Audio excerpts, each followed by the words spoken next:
Muslim? I am. When did you become Muslim? When I was 17. What were the circumstances? I don't know, it was like believing in God and stuff. I'm not like, you know what I mean? I should preface this by saying it's not like I'm good at it. When I was 17, I was living in Washington, and there was a pizza shop across from my house. And it was like all these Muslim dudes that worked in there. And I used to go in there and crack jokes. And I was a naturally curious guy, and I would ask him questions about his religion. And the guy was so passionate about it was very compelling.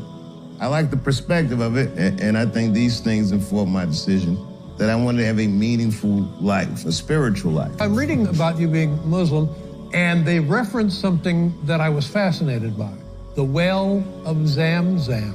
There's a well called Zamzam. It's in Saudi Arabia. And the myth goes that a family walking through this desert dying of thirst, and this endless well presents itself. You and I could go see it. Right, so I could go see it. You'd probably have to make some phone calls.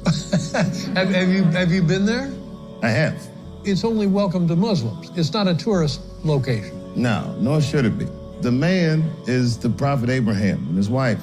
The word Zamzam, that you guys speak Arabic, literally means stop, stop, because when it was commanded that this well would appear, the water gushed forth so much that the wife screamed, stop, stop, because it was so overwhelming. And they say that it's an inexhaustible well. Mm-hmm. The thing that comforts me about it is the idea that all of this is from a singular source, that this source is ultimately kind, and even though we may not understand the intentions of this source, they were all connected and bounded by it. You know, like Islam, as it's been presented in the public space, is such a narrow and dismissive view of a religious belief. It's a beautiful religion, like a beautiful religion.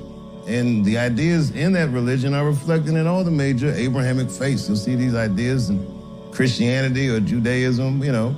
But the idea is that this place does mean something. It's a place where you come to learn, where you come to know.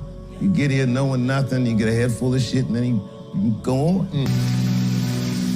When the current president says, you know what, we're going to look into keeping Muslims out of this country, how does that make you feel when that happens? You don't expect necessarily that much empathy or compassion or cultural astuteness from a guy like that.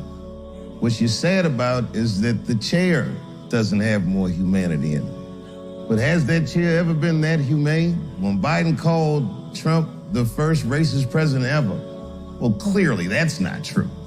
So how do I feel when I hear a white person say some stupid shit?